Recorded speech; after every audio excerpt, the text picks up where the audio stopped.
course. Yeah.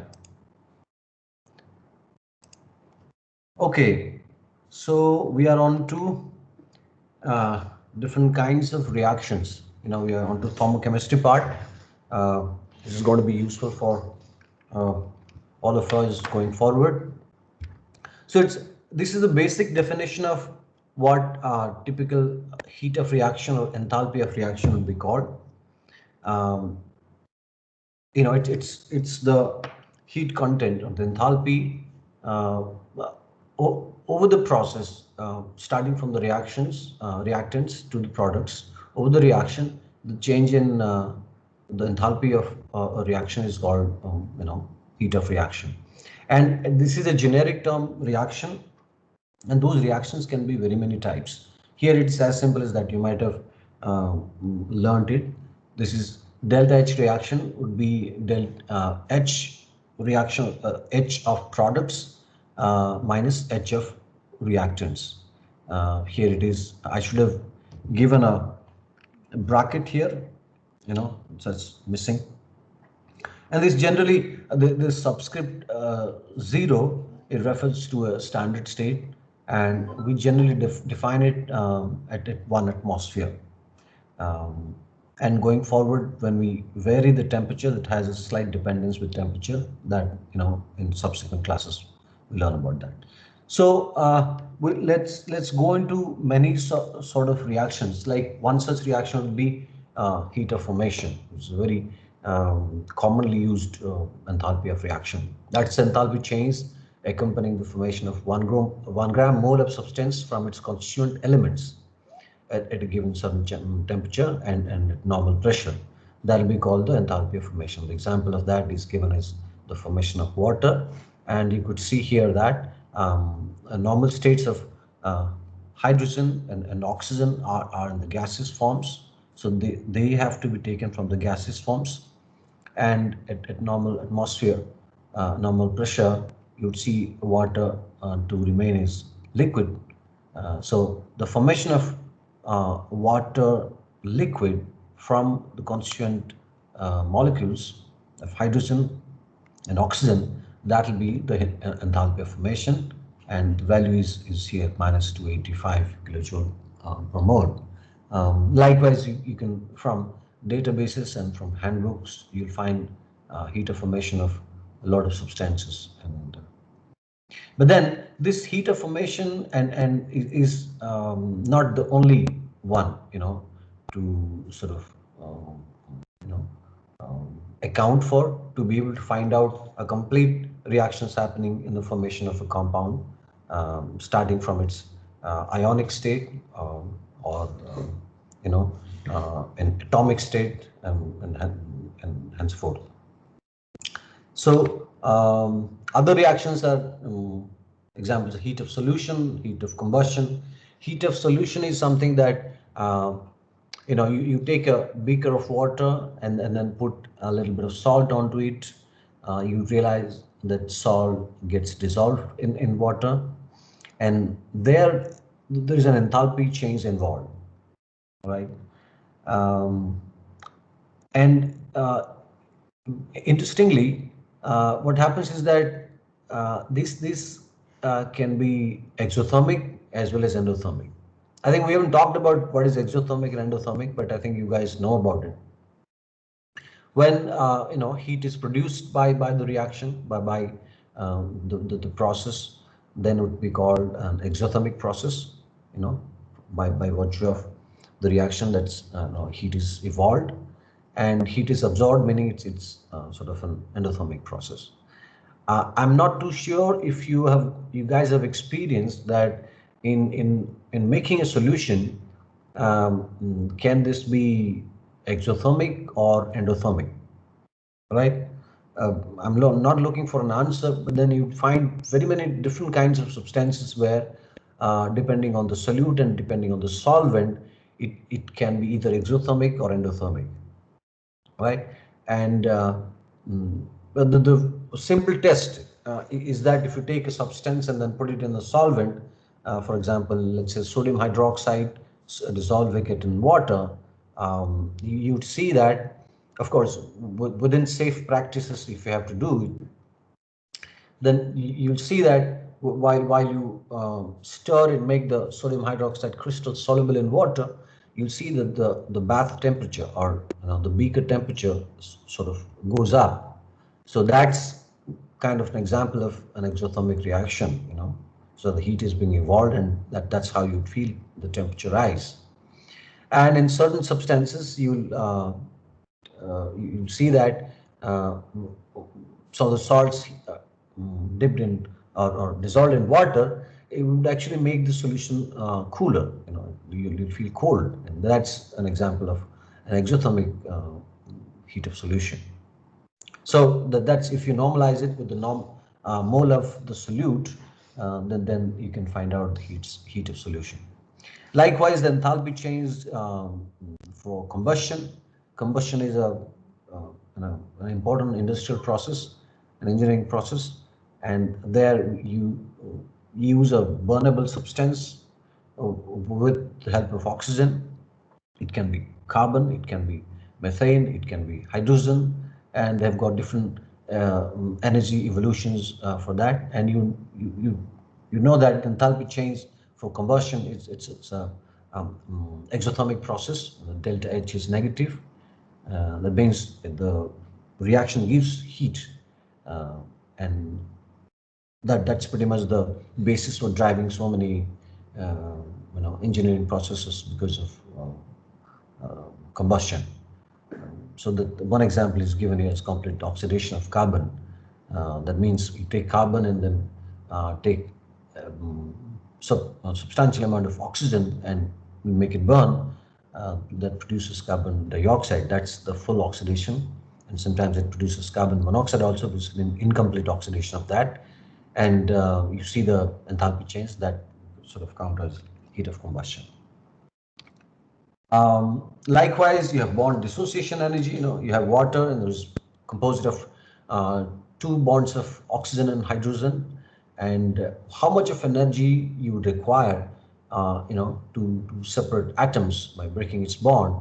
That will be the bond dissociation energy, and it's going to be an endothermic process. So delta H is going to be always positive because you're breaking a bond. The formation of a bond is always heat evolving process, energy evolving process, but breaking of a bond is always, you need positive energy, so that's why delta H is going to be positive. So here it's a little peculiar in the sense that in the H2O or system, two OH bonds, and the first bond is slightly difficult to break, and the second bond is slightly less difficult to break. So when you calculate the average bond energy of OH in water, that's going to be A plus B, the two bonds, and normalized by 2 times. That's what is given. You would see that the breaking the bond, the OH bond in water is different. Same in alcohols are different, and different substances is going to be slightly different. So. Likewise, you have a host of different kinds of reactions, processes, where corresponding enthalpy change is involved. And some of these things are listed here. I think you guys are aware of it. Like the ionization potential, some gaseous substance, when electron is kicked off, then you have that energy is called ionization potential. And so of course, supply energy for that. Now you've got to be mindful of the signs here. You'll have to put energy to get the electron out of it. On the contrary, a slightly kind of reversed of that is the electron uptake, electron affinity, how a substance picks up an electron to fill its octet. And this X here is a generic number. Don't have to put, doesn't signify anything. So you have a gaseous atom and then takes an electron and becomes negative. That's where it sort of absorbs energy. Likewise, you have fusion, sublimation, vaporization. Okay, these are the three basic or common observable things that you have, relating to phase change. And interesting things are that if you talk about typical fusion, it's, the fusion process doesn't involve a change in temperature. Um, and here, how much of enthalpy is required to completely transform a mole of a substance into mole of a solid substance into the mole of liquid. That will be called heat of fusion or enthalpy of fusion.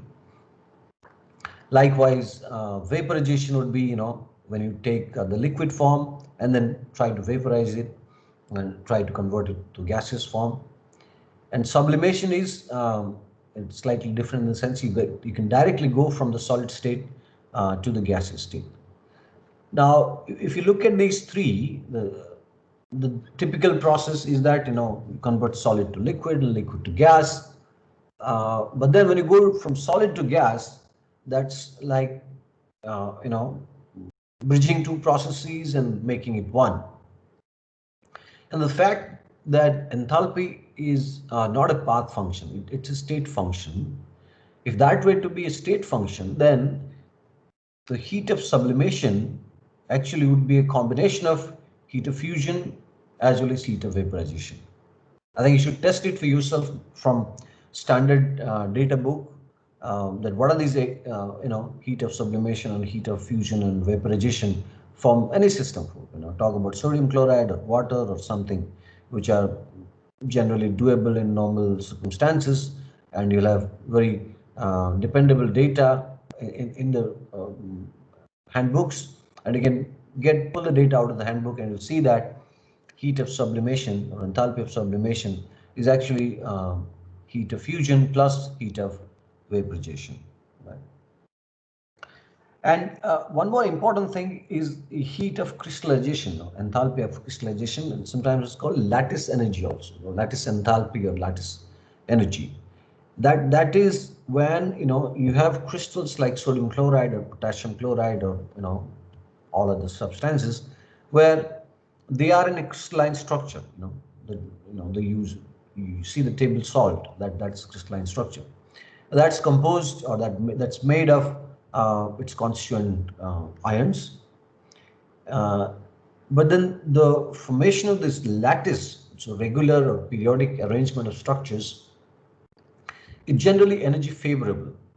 It's a low energy state as compared to its this ionic states, mx or x negative, m plus or x negative. So there's a lot of heat is sort of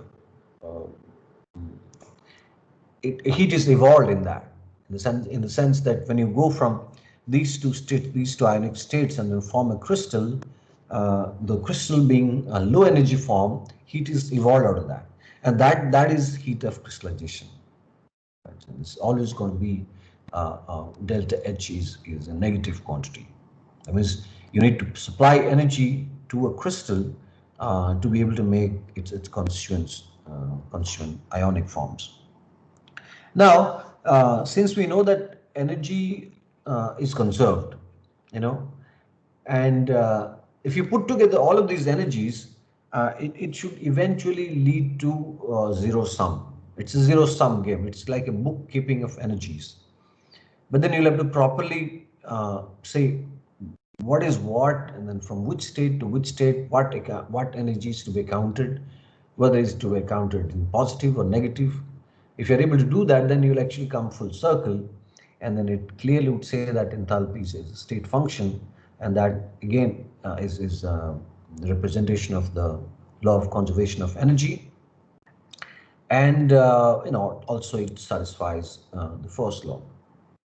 So we have an example here, um, which is called Born-Haber cycle, which actually talks about the different forms of energies involved, and then how the energy sum becomes zero, and over the cycle of the constituent ions to a material which is a crystalline material that you find in standard temperature and pressure. All right, here the example that's given is sodium chloride, potassium chloride. It's taken from the Atkins physical chemistry book. Um, The Born-Haber cycles you would find in many physical chemistry or thermodynamics or thermochemistry books. At the end of this class, I think I'll ask you guys to prepare the thermodynamic or the Born-Haber cycle for another compound, so that you sort of um, get to familiar with all the energy forms involved, and then you yourself are able to uh, make the cycle. So let's go a little detailed into that. So you have sodium potassium chloride solid crystal here, which is a crystal, right? And it is formed from potassium solid, which is in standard pressure. Potassium is expected to remain in solid form, and chlorine gas, and this is in a molecular form, Cl2. It's not Cl, it's Cl2, and stoichiometry requires that you take half of the molecule. So these are the standard forms of potassium and chlorine, and from these you produce potassium chloride, and the energy involved here, therefore, is going to be the heat of formation. All right, the heat of formation, as we discussed, from this to this, if you do, then you have negative energy.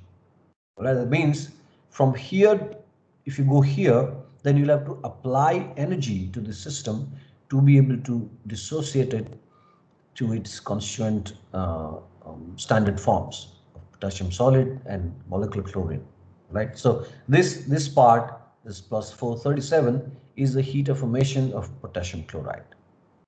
All right. Now let's go one step further. When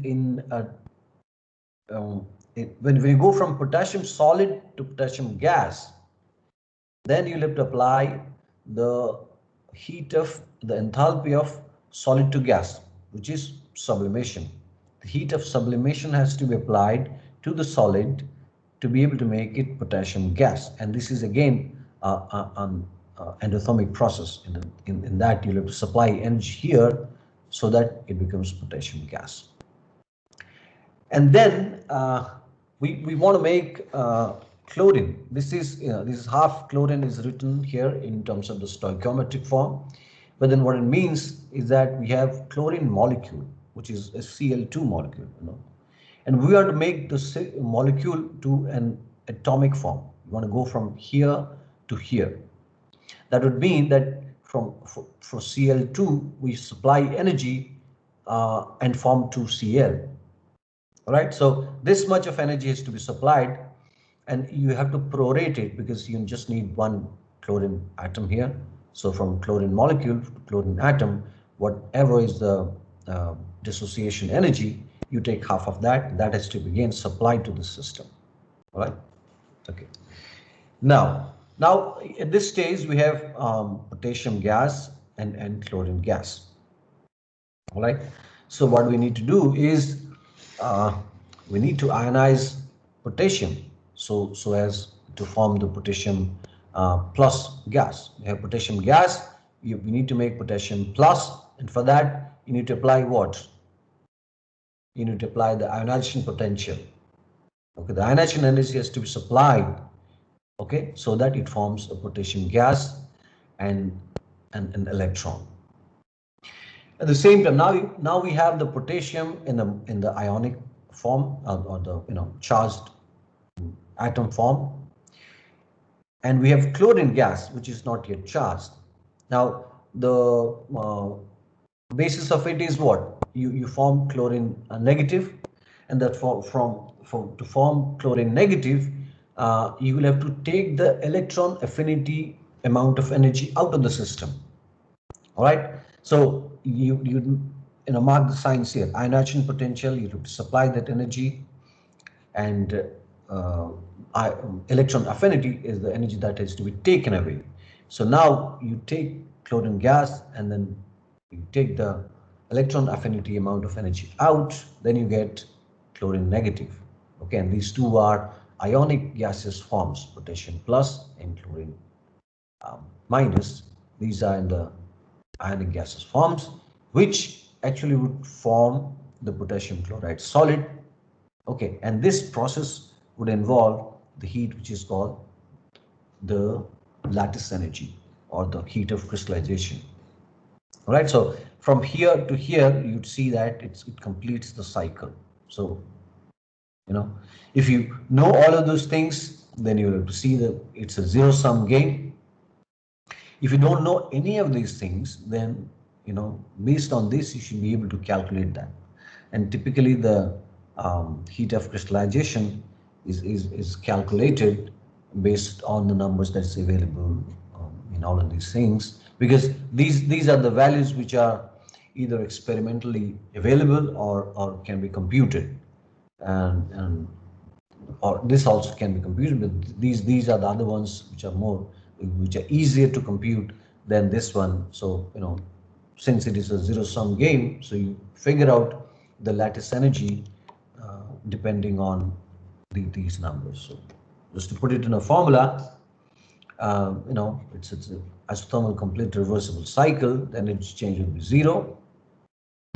And uh, this is what the sum is, delta H. This is the lattice energy, this is ionization potential, this is an electron affinity, this is a bond dissociation energy. For this one here, we are talking about chlorine, and this is the delta H of sublimation. We are talking about how to make potassium solid to gas, and then you talk about heat of formation, which is actually formation of potassium chloride from its normal constituents, which is potassium solid, and then molecular chlorine in the gases. That the whole sum is zero, and if you need to calculate the lattice energy or delta H lattice, then it's simply the sum.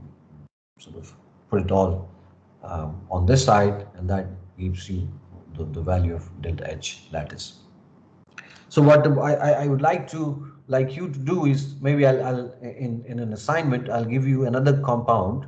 Let me figure out what the compound would be, and then I would ask all of you people to prepare a Born-Haber cycle and make a scheme like this. And in each of the schemes, you please clearly mention what it is that you're putting in, and put the number, and then make an image file and then upload it to the assignment folder through the Teams portal. Okay, so that I'll tell you in maybe within a week or so. So I think with this we come to the uh, end of the first law domain. I think we've been going slightly slow. We have completed the basics and the first law, and what is left is the second law, the third law, and some other auxiliary functions. That is typically what I would like to keep till the mid-semester. I don't know what that would be or how would that be.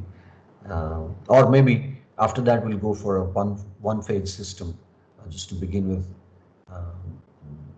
All right, so I think most of the people have attended the quiz that we did a couple of days ago, and people who haven't attended, they should talk to me why, if there was difficulty or not, so that we'll try to do something to sort of cover their lost grade or something. I haven't graded all of your answers as yet. It's there in the system. I need to go one by one. But before that, let me just go briefly on the solutions part, and discuss in the next 10 minutes as to what the questions were, and and how have we done about it. So here in this one is kind of simple question. 2 moles of a monoatomic gas, it should be monoatomic, but monatomic, I don't know why people don't write monatomic. It looks, appears better to me. So monoatomic ideal gas contained at a pressure of 1 atmosphere and temperature of 300 Kelvin. So it defines the system: 2 moles, 1 atmosphere, and 300 Kelvin. Now it talks about 34,000 odd joules of heat transferred to the gas, as a result of which the gas expands and does 1216 joules of work against the surrounding. The process is reversible. Calculate the final temperature of the gas. All right. So what people have done is they've overthought about the question. I think uh, to me it appears that lot many information is given in this question than what is typically required. I would like to go in this way. It defines the system. 2 moles of monatomic gas are there, um, and a pressure of 1 atmosphere and temperature 300 K. So with this, I think you should be able to calculate what's the volume of the system. Let's call it V1, right? Before any process happens, this situation is V1. Now 34,166 joules of heat transport to gas. That's immaterial at this point. At this point, as a result of which the gas expands and does 1216 joules of work. That means the work performed is 1216 joules. That means the work was done against its surrounding, and the surrounding is what? 1 atmosphere. So pressure is constant and the gas expands and it does 1216 joules of work. That means the PdV part is 1216 joules, and you know the pressure is 1 atmosphere. You want to convert it to SI units, it's fine. And you want to go the atmosphere way, also fine. All right. So what we need to do is we calculate PdV. This is 1216 joules. All right. And of course, del U we have calculated by 34,166 minus 1216. That's just for again, bookkeeping. It's there. Whether you need to calculate is PdV. Okay, 1 atmosphere is this much of megapascal. It's putting it into SI units. And first we need to calculate V1, initial volume, which it's come to be 0.049 meter cube. And what is happening is that you had an initial volume, and then the V2 would be a volume that will be what is it? Because of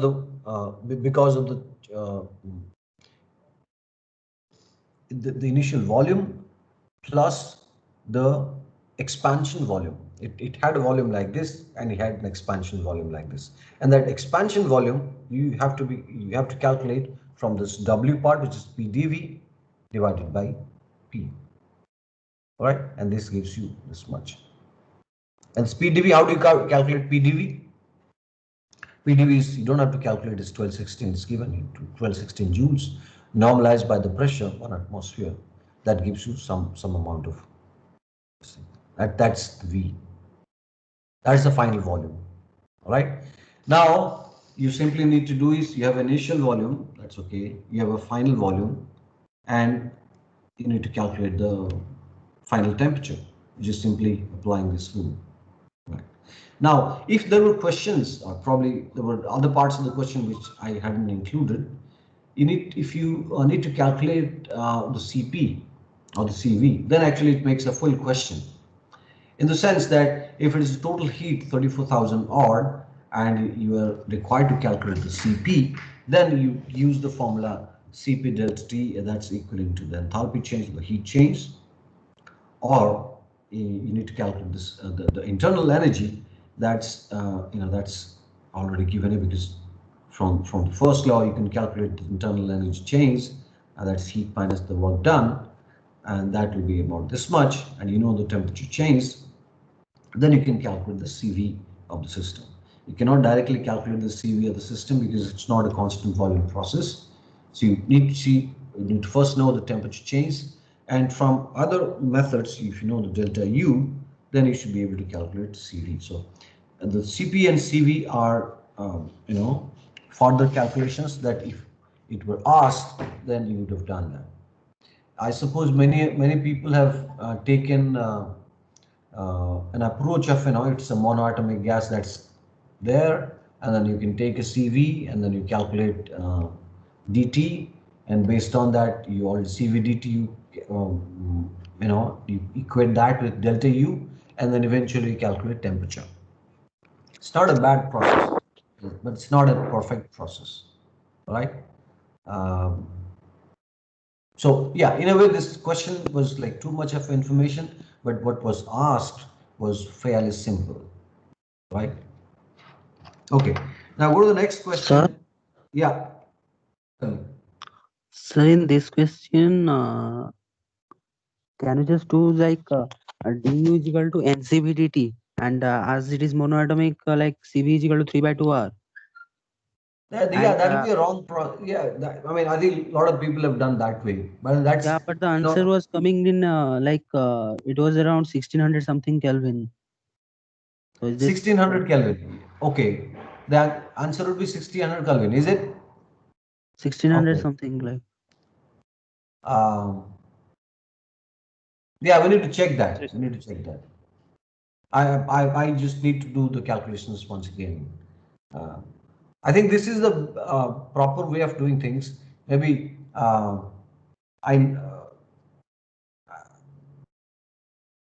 need to, yeah, let me go through the numbers again and then see if it is. I'm sure this is how you'd like to do it, because the approach is that we don't know CV yet. CV for a So but it is monoatomic given a natural gas. monoatomic. Yeah, I mean, on that count, it is fine. On that count, it is fine. That, you can, when it is idle gas is already said, and then if it's monoatomic is said, then Yeah. you can take CV to be, that number.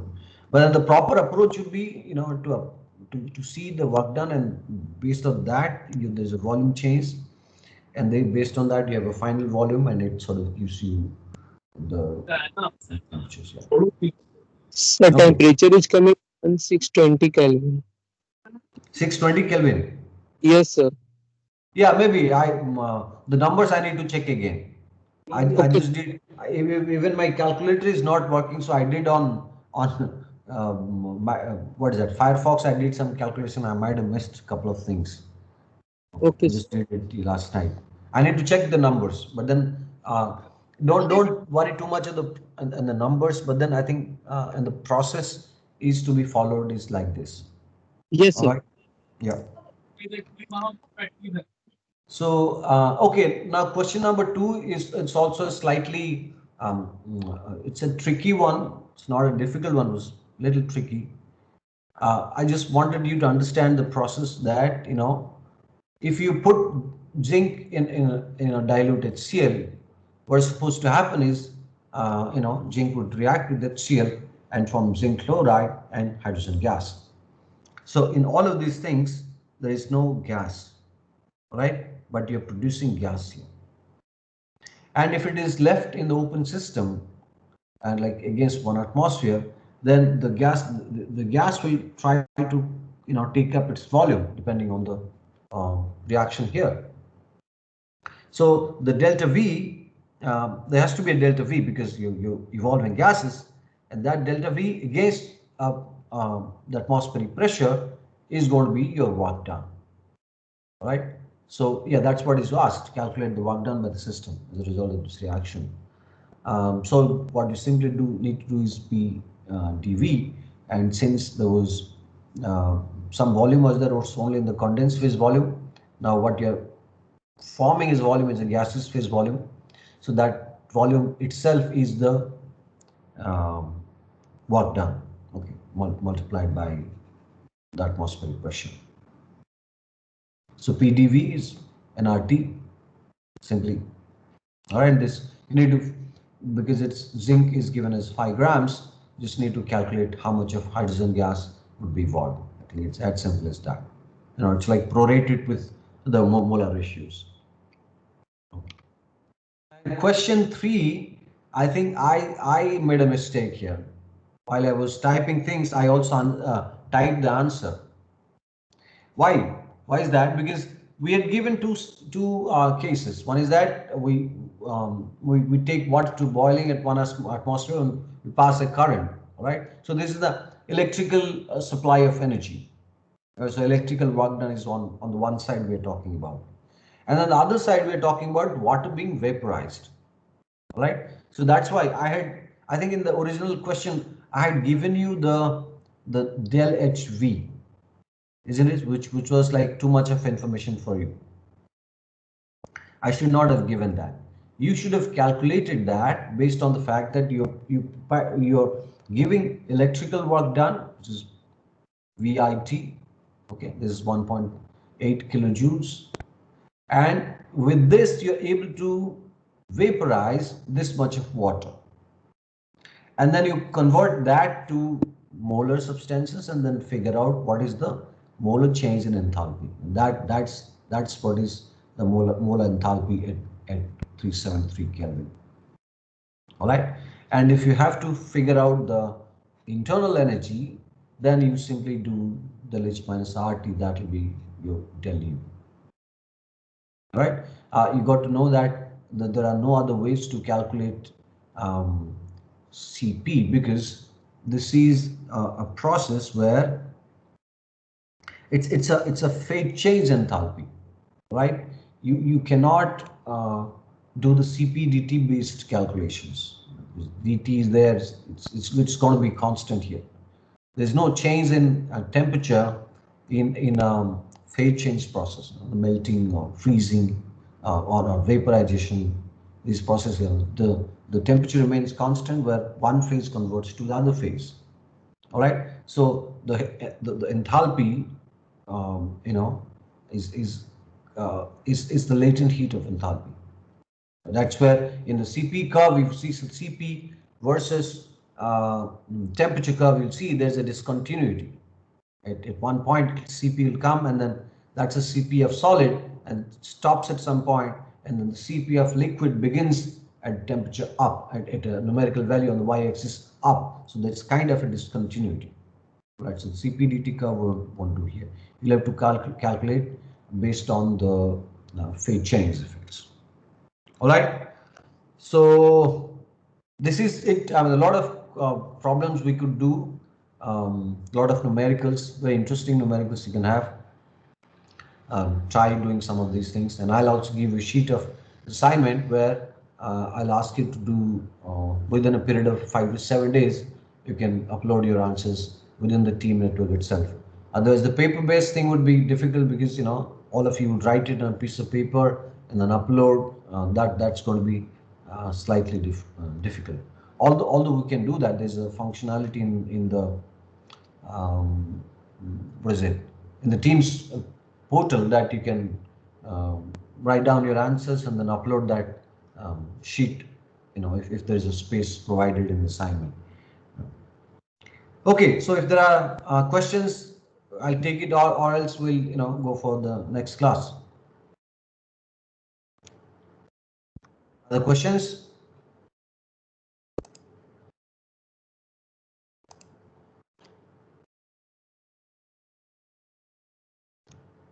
Yeah, if there are no questions, we'll stop it. All right.